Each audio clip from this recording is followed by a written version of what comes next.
صل على روح محمد في الأرواح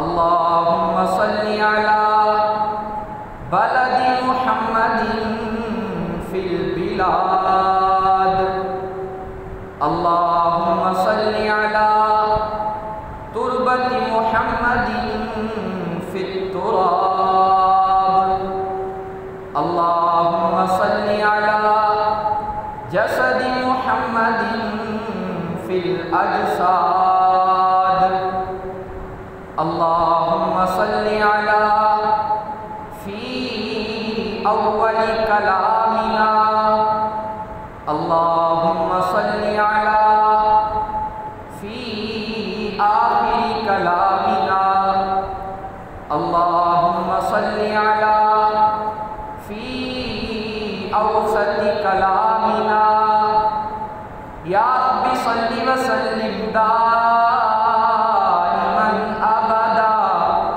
على حبيبك خير الخلق كلهم تمام احباب درود پاک پڑھنے اللہم صلی علی محمد وعلی آل محمد کما صلیت علی ابراہیم وعلی آل ابراہیم انک حمید مجید اللہم بارک علی محمد وعلی آل محمد کما بارکت علی ابراہیم وعلی آل ابراہیم انک حمید مجید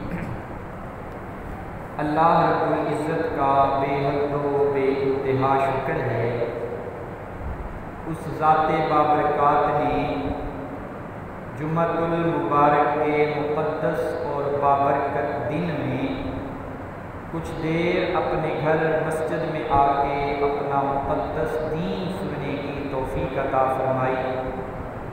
دعا فرماؤ اللہ پاک حق بات، حق نیت اور حق طریقے سے بیان کرنے اور اس پر ہم سب کو عمل کرنے کی توفیق عطا فرمائے۔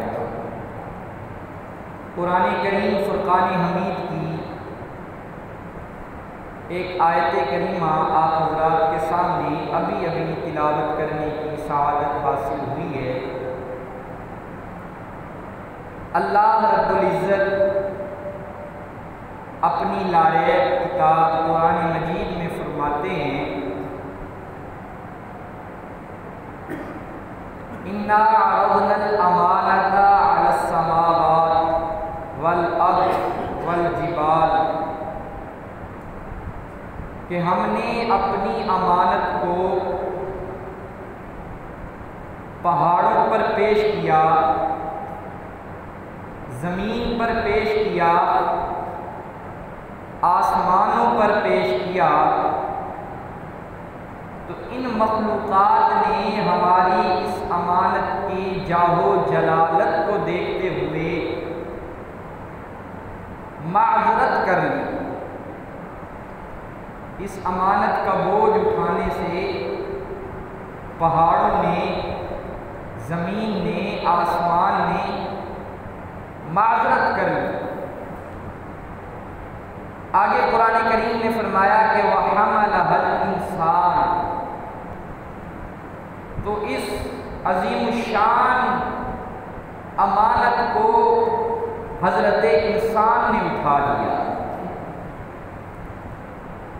اس آیت کریمہ میں اللہ پاک نے حضرت انسان کی عظمت کو بیان فرمایا ہے، اور یہ انسان ہمیشہ سے اللہ پاک کی مخلوقات، پہاڑ، زمین، آسمان، اکثر ان سے مرعوب رہتا ہے، احساس کمتری کا شکار رہتا ہے کہ یہ اتنی بڑی اللہ کی مخلوقات اور میں ایک چھوٹا سا انسان۔ اللہ پاک نے انسان کی عظمت، اس کے مقام اس آیت کریمہ میں فرمایا کہ ہماری امانت کو پہاڑوں نے، زمین نے، آسمانوں نے لینے سے معذرت کر لی۔ وَحَمَلَهَا الْإِنسَانُ، اور حضرت انسان نے اس کو اٹھا لیا۔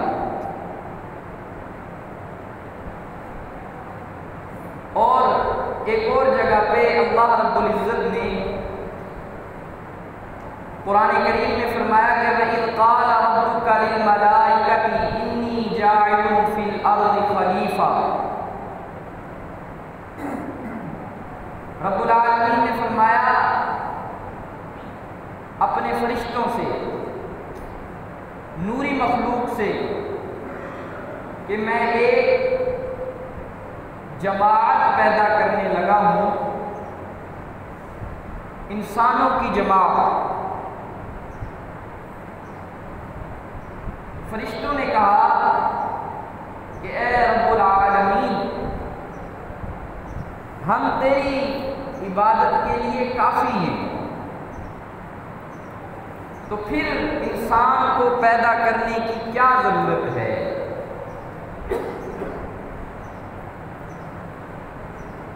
اللہ رب العزت نے فرمایا کہ تم میری تسبیح بیان کرتے ہو، نہ تمہیں کھانے کی حاجت ہوتی ہے، نہ پینے کی حاجت ہوتی ہے، نہ تمہیں نیند آتی ہے، نہ تم روتے ہو، تم تو ہو ہی میری تسبیح کے لیے۔ میں ایک ایسی مخلوق پیدا کرنے لگا ہوں کہ جس کو کھانے کی حاجت بھی ہوگی، سونے کی حاجت بھی ہوگی، پینے کی حاجت بھی ہوگی، پہننے کی حاجت بھی ہوگی، تو وہ میرا ذکر اور میری تسبیح بیان کرے گی۔ پھر فرشتوں نے اللہ رب العزت سے فرمایا کہ اس مخلوق کا تعارف کروائیے۔ اللہ رب العزت نے فرمایا کہ لوح فطرت پر مرقوم ہے، جا کے اس کا مطالعہ کیجیے۔ جب فرشتوں نے اس کو پڑھا تو ان کو اس تختی پر قابیل بھی نظر آیا، فرعون بھی نظر آیا، حامان اور شداد بھی نظر آیا۔ یہ ایک فطرتی بات ہے کہ جب انسان کسی چیز کو دیکھتا ہے تو اس کی تعمیر سے اتنا متاثر نہیں ہوتا، اس کی تخریب سے جلدی متاثر ہو جاتا ہے،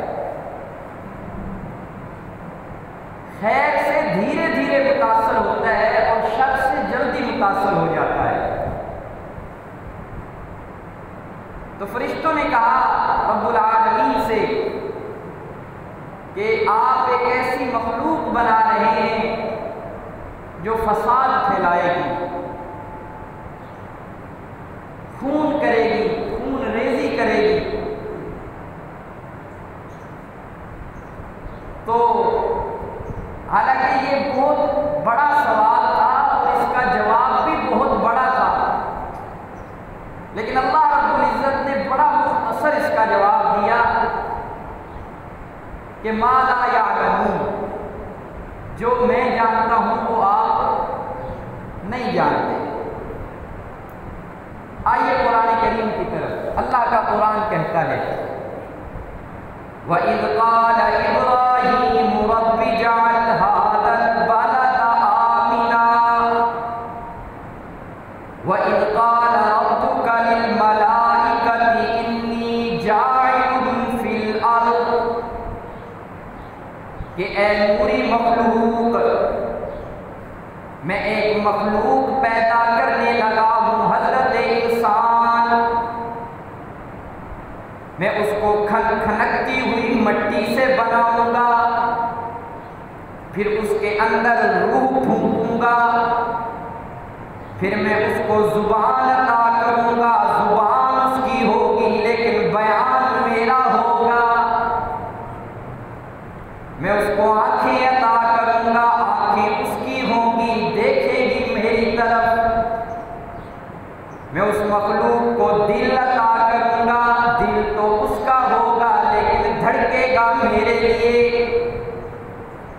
اور ایسی مخلوق بنا رہا ہوں کہ یہ نوری فرشتے بھی اس در کی دربانی کریں گے۔ میں ایسی مخلوق بنا رہا ہوں کہ وہ میرے مہمان ہوں گے، میں اللہ خود ان کا میزبان ہوں گا۔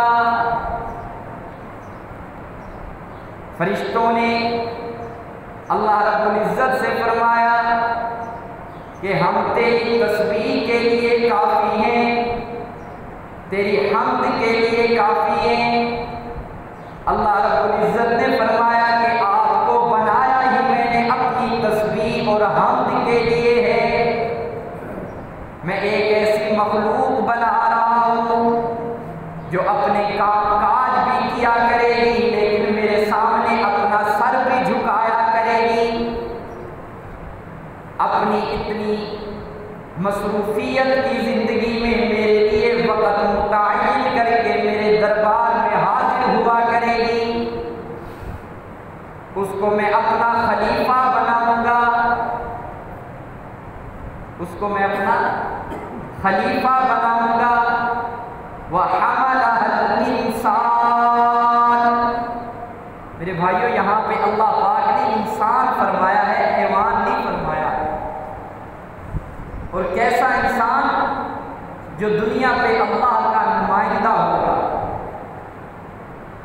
آج ہم بڑے، خاص کر پاکستان کی عوام، بڑے ایک عجیب سی کیفیت کا شکار ہے کہ نا جی نا، یہ جو نبی ہے یہ انسان، یہ بشر نہیں، یہ کوئی نوری مخلوق ہے۔ کیوں؟ وہ جب اپنا گریبان دیکھتے ہیں جو انہیں اپنے اندر نظر آتا ہے تو وہ سوچتے ہیں نعوذ باللہ نبی ایسا نہیں ہو سکتا۔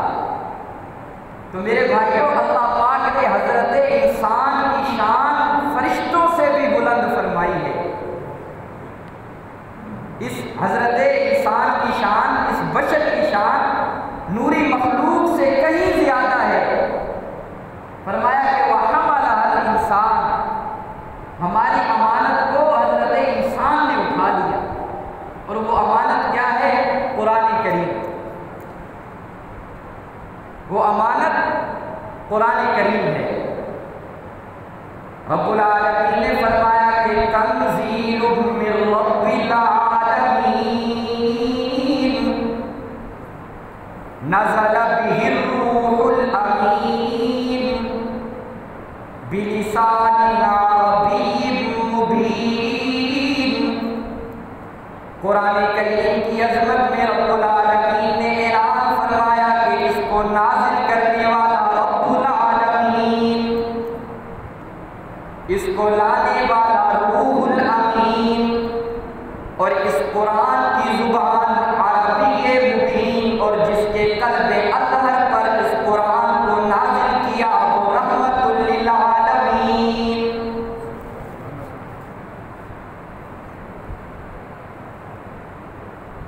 اے پروردگار، تیری اتنی بڑی نعمت، اتنی جاہ و جلالت والی نعمت کہ اس کو پہاڑوں نے لینے سے معذرت کر دی، آسمان نے بھی معذرت کر دی، زمین نے بھی معذرت کر دی، اور جس حضرت انسان نے تیری اس نعمت کو اٹھا لیا وہ کتنا بلند ہوگا۔ رب العالمین نے فرمایا کہ اِنَّا عَرَضْنَا الْأَمَانَةَ عَلَى السَّمَاوَاتِ وَالْأَرْضِ وَالْجِبَالِ فَأَبَيْنَ أَن يَحْمِلْنَهَا وَأَشْفَقْنَ مِنْهَا وَحَمَلَهَا الْإِنسَانُ۔ یہاں پہ انسان سے مراد حافظ قرآن ہے، جس نے اتنی بڑی نعمت کو اپنے سینے کے اندر محفوظ کر لیا ہے۔ رب العالمین نے فرمایا کہ پہاڑوں کے اندر اتنی مضبوطی اور مستحکم نہیں جتنا میں نے حافظ قرآن کے حافظے کو مستحکم اور مضبوط بنا دیا ہے۔ رب العالمین نے فرمایا کہ دھرتی کے اندر اتنی وسعت نہیں ہے جتنی میں نے حافظ قرآن کے سینے میں وسعت رکھ دی ہے۔ زمین اتنی بلند نہیں ہے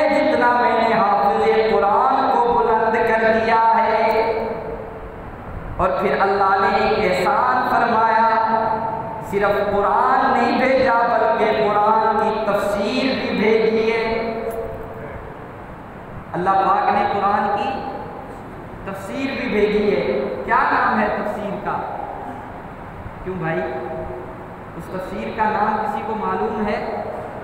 اس تفسیر کا نام ہے محمد رسول اللہ. وہ تفسیر نہ بیان القرآن ہے، نہ تفہیم القرآن، نہ جلالین ہے، نہ بیضاوی، بلکہ اس تفسیر کا نام ہے محمد رسول اللہ.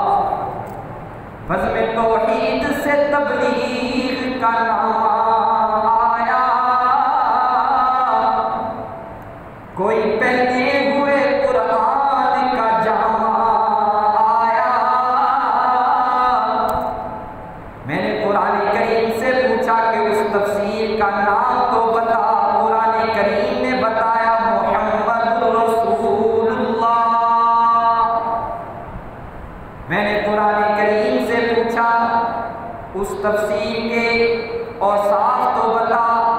قرآن کریم نے بتایا کہ شاہدا و مبشرا و نذیرا و داعیا الی اللہ باذنہ و سراجا منیرا. میں نے قرآن کریم سے پوچھا کہ اے قرآن کریم تو میرے آقا کا بچپن تو بتا. قرآن کریم نے فرمایا کہ الم یجدک یتیما فآویٰ. میں نے قرآن کریم سے پوچھا کہ میرے آقا کا لڑکپن جوانی تو بتا. قرآن کریم نے فرمایا کہ ووجدک عائلا فأغنیٰ. میں نے قرآن کریم سے پوچھا کہ میرے آقا کا تکلم تو بتا، میرے آقا کی گفتگو تو بتا، میرے آقا کا بولنا تو بتا. قرآن کریم نے فرمایا کہ ان هو الا وحی یوحیٰ، کہ وہ بولتا نہیں ہے بلکہ وہ تو وحی کے پھول نچھاور کرتا ہے.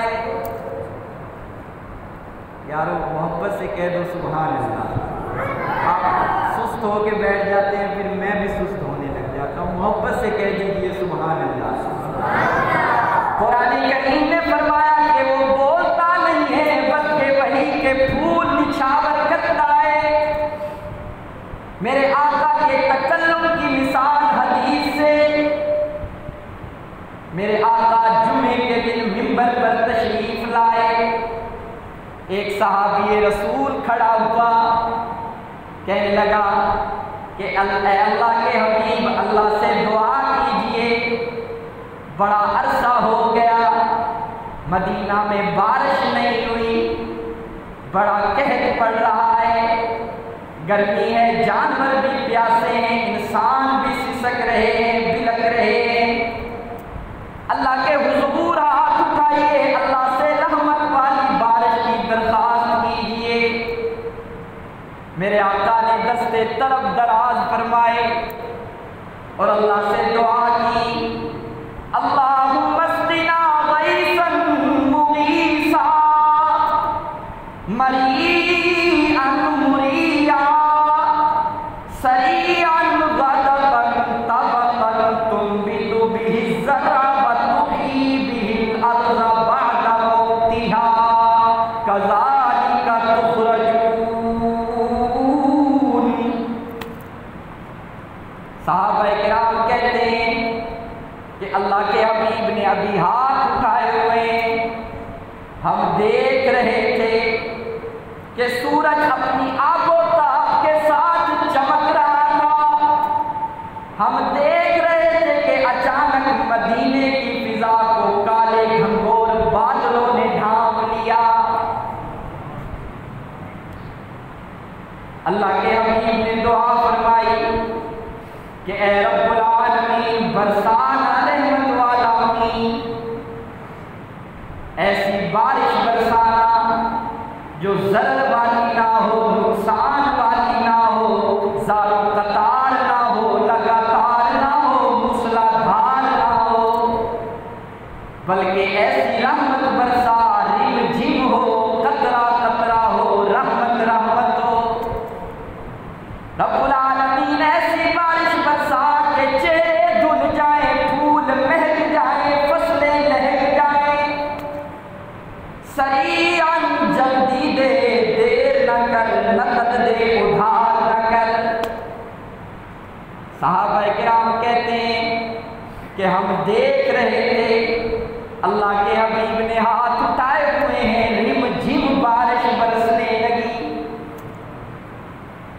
جمعہ بارش، ہفتہ بارش، اتوار بارش، سوموار، منگل، بدھ، جمعرات بارش، پھر جمعہ آ گیا، منبر پر خطیب آ گیا، سامنے سامعین آ گئے۔ اب وہ صحابی پھر کھڑا ہوا کہ اللہ کے رسول اللہ سے دعا کیجئے کہ اب بارش رک جائے، اب تو جل تھل ہو گیا ہے، اب تو اتنی بھی خشک زمین باقی نہیں رہی جہاں ہم جانور باندھ لیں۔ اللہ کے حبیب نے دستے طلب دراز فرمائے، رب العالمین سے دعا فرمائی، اللہم حوالینا ولا علینا، کہ اے پروردگار اس بارش کو وہاں بھیج دے جہاں اس کی ضرورت ہے۔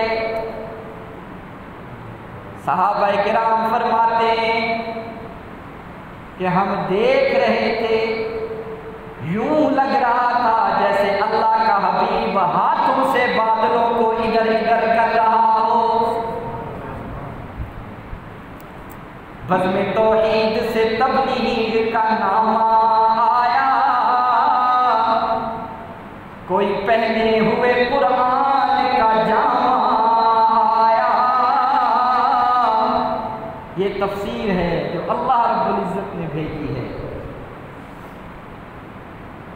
حضرت امیر شریعت سید عطا اللہ شاہ بخاری رحمۃ اللہ علیہ اکثر فرمایا کرتے تھے، ہزار صبح بہار از نگاہ می چکر، کہ اللہ نے اپنے محبوب کو ایسی حسن نظر عطا کی تھی کہ اللہ کا حبیب اگر آنکھ اٹھا کے دیکھ لیتا تو اللہ قبلہ بدل دیتا۔ قرآن کریم میں آیا ہے قد نرا تقلبا، قد نرا تقلبا وجہی کا، کہ محبوب تو نے ہماری طرف مخفی خواہش رکھ کے ہماری طرف دیکھا، ہم تیرے چہرے کو دیکھ رہے تھے۔ اللہ نے اپنے محبوب کے چہرے کو دیکھ کر اندازہ لگا لیا کہ میرے محبوب کے دل میں کون سی مخفی خواہش ہے، اللہ نے قبلہ بدل دیا۔ امیر شریعت فرماتے ہیں، ہزار صبح بہار از نگاہ می چکر، یہ سونا نگاہ اچھیاں کر کے دیکھ لوے تے بہار شرما جائے۔ نہیں یار، نہیں، محبت سے کہہ دو سبحان اللہ، اور بلند آواز سے کہہ دو سبحان اللہ۔ یہ سونا نظرہ چک کے دیکھے تے بہار کی شرما جائے، جنوز سایہ زلف سیاہ کی چکر، یہ سونا زلفاں کھولے تے لاتا بھی شرما جان، چمن چمن گل و نسری زیاد سے رکھے زد، سبد سبد گل خنداز راہ می چکر، جس راستے سے میرے آقا گزر جائیں وہ ذرے بھی چمک جائیں، جس مٹی پہ میرے آقا کے تلوے لگ جائیں وہ مٹی کے ذرے بھی آسمان پر چمکنے والے ستاروں سے روشنی کی بھیک مانگنے لگ جائیں۔ حضرت حلیمہ فرماتی ہے کہ میں اماں آمینہ کے گھر آئی، میں نے کہا اماں مجھے دکھانا وہ بچہ کہ جس کو ساری دائیوں نے لینے سے انکار کر دیا۔ اماں آمینہ نے میرے لبوں پہ اپنا ہاتھ رکھ دیا، کہنے لگی کہ حلیمہ یوں نہ کہہ کہ میرے بچے کو کوئی پسند نہیں آیا، بلکہ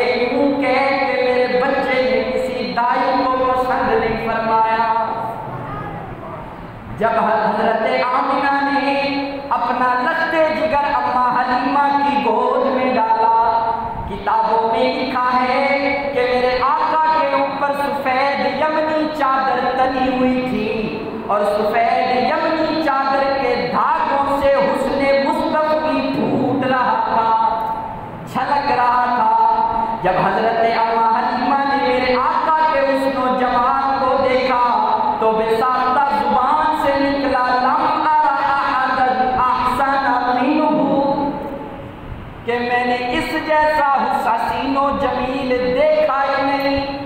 رب العالمین نے فرمایا کہ اے آمنہ تو یہ کہتی ہے کہ میں نے اس جیسا حسین نہیں دیکھا، مجھے اپنی عزت و جلالت کی قسم کہ میں نے اس جیسا حسین بنایا ہی کوئی نہیں۔ جب حضرت حلیمہ نے دیکھا تو کہا احسن، کیا کہا؟ احسن، اور ایک اور نے بھی کہا احسن۔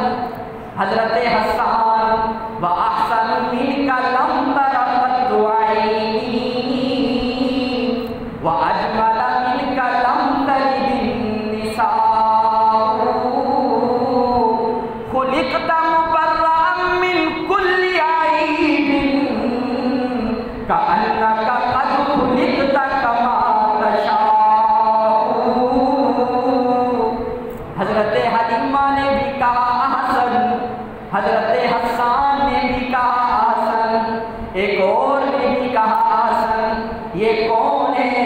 مکہ کے صحرا میں قحط کے زمانے میں خامد گھر سے بھوکا چلا گیا، جب شام کو گھر آیا دیکھا کہ سارے برتن دودھ سے بھرے ہوئے ہیں اور بڑی عجیب خوشبو مہک رہی ہے۔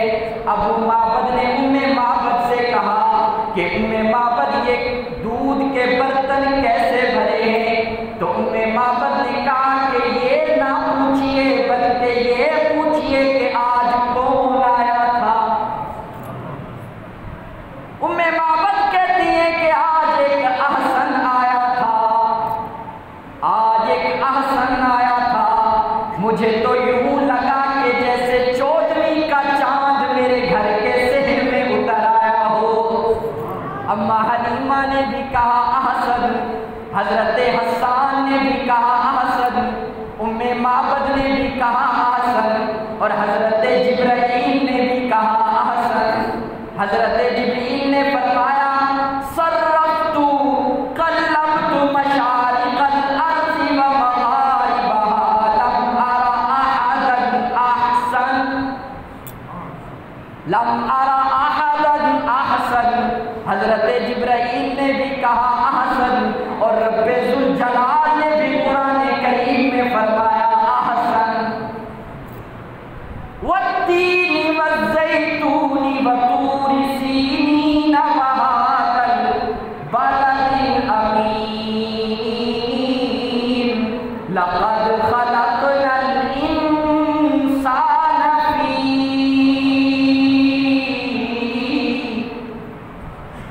جی بھائی، فی بلند آواز سے فی۔ اماں حلیمہ نے بھی کہا احسن، حضرت جبرائیل نے بھی کہا احسن، معبد نے بھی کہا احسن، رب العالمین نے بھی کہا احسن۔ سر سے لے کر پاؤں تک تنویر ہی تنویر ہے، اور جیسے منہ سے بولتا قرآن وہ تقریر ہے۔ سوچتی تو ہوگی یہ دنیا مصطفیٰ کو دیکھ کر، ارے وہ مصور کیسا ہوگا جس کی یہ تصویر ہے۔ اللہ پاک ہمیں آپ صلی اللہ علیہ وسلم کے مبارک طریقوں پر، آپ کے اسوہ حسنہ پر عمل کرنے کی توفیق عطا فرمائے۔ میں نے آج کوشش کی کہ میں قرآن کریم کی عظمت پر بیان کروں، اس لیے میرے بھائیوں کوشش کیجئے کہ ایک بچہ، کم از کم ایک بچہ حافظ قرآن ہونا چاہیے، کیونکہ سب کی یہ خواہش ہے۔ چلے ارادہ تو کر لینا، ارادے پہ بھی نیکیاں ملتی ہیں، کم از کم ایک بچہ حافظ قرآن ہونا چاہیے، اور حافظ قرآن کے والد کا یہ اعزاز کسی سے کم نہیں کہ اللہ پاک میدان محشر میں جب نفسا نفسی کا عالم ہوگا، حافظ قرآن کے سر پر ایک خوبصورت تاج سجائیں گے اور وہاں پہ چیم گوئیاں شروع ہو جائیں گی، لوگ آپس میں باتیں کریں گے، یار یہ اتنا پروٹوکول، یہ اتنا اعزاز، یہ کوئی کون ہے جس کو اتنا اعزاز ملا ہے؟ تو وہاں پہ فرشتے کہیں گے یہ انور گجر کا بیٹا ہے جس نے اپنے بیٹے کو حافظ قرآن بنایا ہے۔ تو میرے بھائیوں کوشش کیجئے ایک بچہ ضرور حفظ کے لیے مختص اور خاص کریں۔ الحمدللہ اپنے یہاں مدرسے میں حفظ کا بہت اچھا نظام ہے، اپنا بچہ یہاں داخل کروائیں، اللہ پاک آپ کو اجر عظیم عطا فرمائے گا۔ یار زندہ صحبت باقی۔ السلام علیکم ورحمۃ اللہ۔